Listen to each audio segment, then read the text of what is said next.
Donovan Mitchell got traded today, guys. Oh It's yeah. finally happened. The wait is over.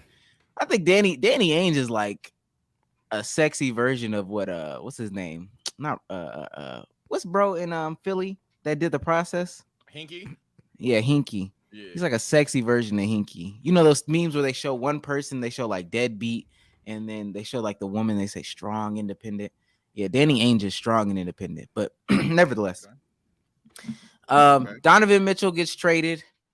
Cleveland's pay, Cleveland's payout. The Jazz acquired 3 first round unprotected picks. I gotta shake my head right there. I'm sorry. 3 first round unprotected picks. This is I know he's thinking 2025. about DeJounte Murray. Go ahead. I 2025. I'm thinking of the concept, but we can get to the DeJounte Murray too. But 2025, 2027, and 2029, plus pick swaps in 2026 and 2028. Also going to Utah. I don't want to butcher his name. Ochai, who's the 14th pick from the 2022 draft. Colin Sexton, who's doing a signing trade, and Laurie Markkinen. And this is for Donovan Mitchell exclusively. Hey, first reactions off that, man. Tell me what y'all's thoughts are on that.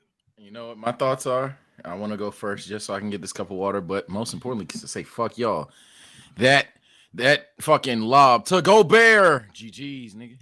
GG's, nigga. It's all over, ain't it? Yeah, find a new clip. It's a new year. You won't have that one no more, gang. It's gonna be the Jared Allen now. Pretty much the same shit. Okay. Nah, man, but all I'm gonna say, because I really do want to get some water. I think it was even trade. I don't know about y'all. I think it was even trade. Cool shit. That 3 first unprotected is crazy. It is kind of crazy, but I see where they're coming from. I don't think so. Looking at their roster, seeing who they gave up Colin Sexton and Laurie Markkinen, which, yes, Laurie had a better year than I guess people gave him credit for. Thought he was going to have before going into the season, but nothing like, oh my God, he's not a bust anymore type shit. Like, niggas looking at Laurie like he was trash, and you traded him and an injured nigga to get an all-star back. Yes, you give up 3 first-round picks, but looking at the guys they have, the depth they have at that age, I think Darius Garland either is about to be paid or just got paid. Jared Allen just got paid. Evan Mobley still in his rookie deal. Okoro still in his rookie deal. They still have Karis LeVert, who was recently paid or still was in the middle of his deal, I want to say. They still have depth. They still have young guys and talent to grow and develop, and guys that are ready to play now at the same time. It's kind of weird. So I think it was a great move by them. Utah, at the same time, giving up Gobert and Donovan Mitchell in one offseason, I'm not mad at what they got back, but at the same time, it's like, can you be satisfied? Like, they're going to have to tank. They got pieces. They got a ton of picks, but I just feel like they could have got something. They could have got something a little better. I don't know. Maybe not. Maybe this is the best they could get, but it's looking like a shit show in Utah right now. It's just a bunch of niggas there. Yeah, it is a bunch of niggas. That ain't the team. Me and Sam, let me get this water. That's okay. Go ahead, Bezos. I was just about to say, if you look at this roster right now, their starting lineup consists of, like, you can argue 4 all-star caliber players. And it's crazy that you can. So there's Garland, Donovan Mitchell, Jared Allen, and Evan Mobley. If you want to count Evan Mobley. But I ain't gonna lie, this really didn't move the needle at all, which is crazy to say because I don't think they gave up much of their current roster to get Donovan Mitchell. But I mean, maybe they move up around, but I don't think they're championship contenders. Even for the next, like, 2 to 3 years as their players develop. I don't think they're championship contenders. He don't want us to say it. They're better than Boston. Bomb. No, let me stop. Look at Bezos. I'm not reaching for that shit. I'm not reaching for that bomb. They're not. I think that this makes them for sure guaranteed playoffs. I think they're one of the best 5 teams, right? Easily, this made them one of the best 4 to 5 teams in the East off this one trade. I don't know about easily. Name 5 better. Name 5 better teams off the top of your head. Boston, Philly, Milwaukee, Miami. I don't think Philly, personally.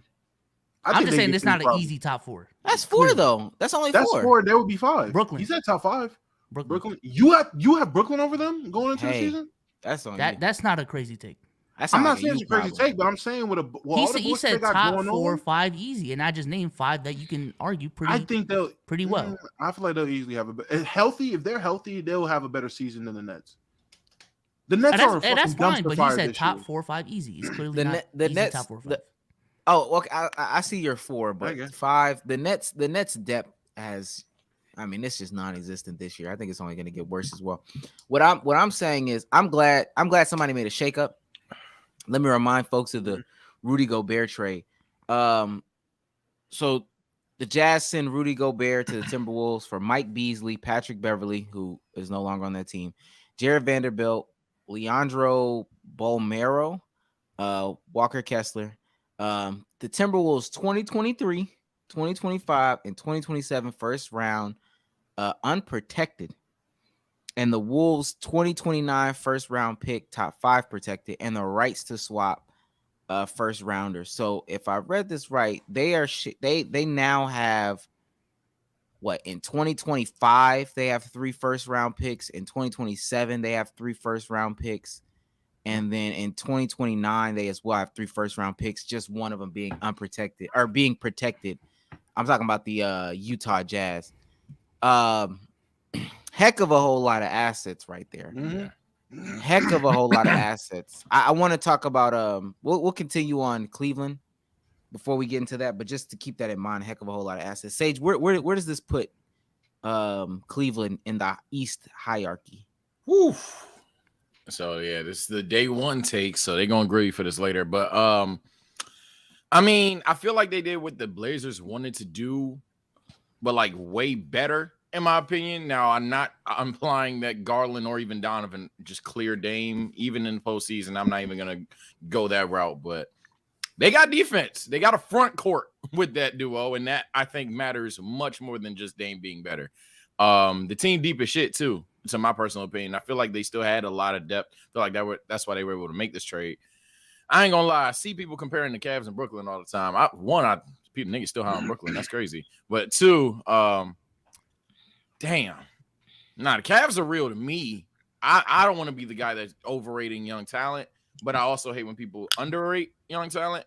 I can't see that team not being a contender, really, for real. I can't Give me a number, man. Top 5, 6, 7. Let me look at the teams. All right, 3. I They ain't went gave up to like 4 to 6. Yeah, I ain't gave a half competent NBA taking a minute. So let me. I know the Hawks. The Hawks are pissed. I had to say it. I gotta say it. No, the Hawks. Yeah, GG's. I know the Hawks are pissed right now. I'd say that at least, you'd have to say they lose every argument to all other competent teams to say they're not top 4. To say they're not top 4, you have to say that, genuinely speaking, like I think you at some point be hypocritical if you tried to argue the Sixers, the Bucks, the Celtics, and the Heat, and then if you swap one for the Nets, still honestly one of those other 3 that they just all clear Cavs. Truthfully, I could see 5th, but I'd probably go 4. Mm-hmm. It's a good team. I definitely see 5th. I at bare minimum, I see 5th. I just think with the jump that they made between the prior season and last season, and then between then and now, I just don't see a way, unless it's just utter Donovan Mitchell isn't that guy, which a lot of people want to say he's not. I think he is. I believe in him. He definitely has him potential. He has him potential, in my opinion. You know, again, undergrad of hemology from the professor himself right over here. I think he has him potential, but definitely got to see. The season is going to be a long season. They got to stay healthy. Health killed their season last year. They was looking real good last year. Dark horse team last year. Injuries fucked that up. So stay healthy, and we're gonna have a show. Do y'all see them winning a championship in the next 3 to 4 years? If they get someone else, yeah, I'm about to say they need someone else. I ain't gonna act like Kevin Love got endless time, and I ain't gonna act like this is the year. So when Kevin Love start regressing, They need someone else. They need who's their So 3? what do you think? Is that truly right what I'm really worried about is that backcourt defense. I don't know if you can win. Go ahead. I don't know if you can win unless you have Steph Curry. I don't know, if you can win with a point guard like leading your offense, but 2 with a backcourt that bad defensively. I'm just very cautious. And if that's the case, they gave up a lot of their fucking future to get Donovan Mitchell. And if it ends up being nothing, I mean, Nah, I just don't think it's worth it. I mean, it depends on how good that rim protection is really going to be. I mean, you can sacrifice. I mean, we've seen it before in Utah where their point of attack defense, I guess a lot of people wanted to call it last year, wasn't the best, but they had great rim protection. The problem was, that team sucked. This team right here, I don't know. I got to look at their depth again. I don't know how great their perimeter defense is. I know they have better perimeter defenders than the Cavaliers. I mean, than the Jazz. Definitely. But I think it's going to come down to, you're right, that guard defense is going to be a liability. But I feel like the team can buy in. I feel like if you have a good buy-in system from everybody actually puts that effort on the defense and actually plays defense, at least put that hustle in. Evan Mobley's great enough on defense to make up for that. And Jared Allen? Jared Allen's a good enough rim protector, good enough big defender to help cover some of that. And then you just kill niggas with offense. Evan Mobley unlocks the offensive bag is going to be crazy. The reason I say they're probably another player away is because it comes down to what you believe Donovan Mitchell is. I personally don't know if he's a number one on the team that's going to win a championship. That's why I said he has him potential, but I don't know if he's going to fulfill that. I think at best he can be a number two. DG and Evan Mobley, they're contending to be a 3. I don't know if I think Evan Mobley's going to be great, but is he going to be the best player or the second best player on a championship team? We don't know that yet. It's his second year. I don't see Darius Garland being that. I think he's going to be a good player, great player in the league. I don't know about second best player on a championship team, so I feel like you would need a guy. The reason why I say Thanks for watching. Let's keep it a buck. If you like that clip, go ahead, check out this video right here on your screen, and we'll catch you on the next one.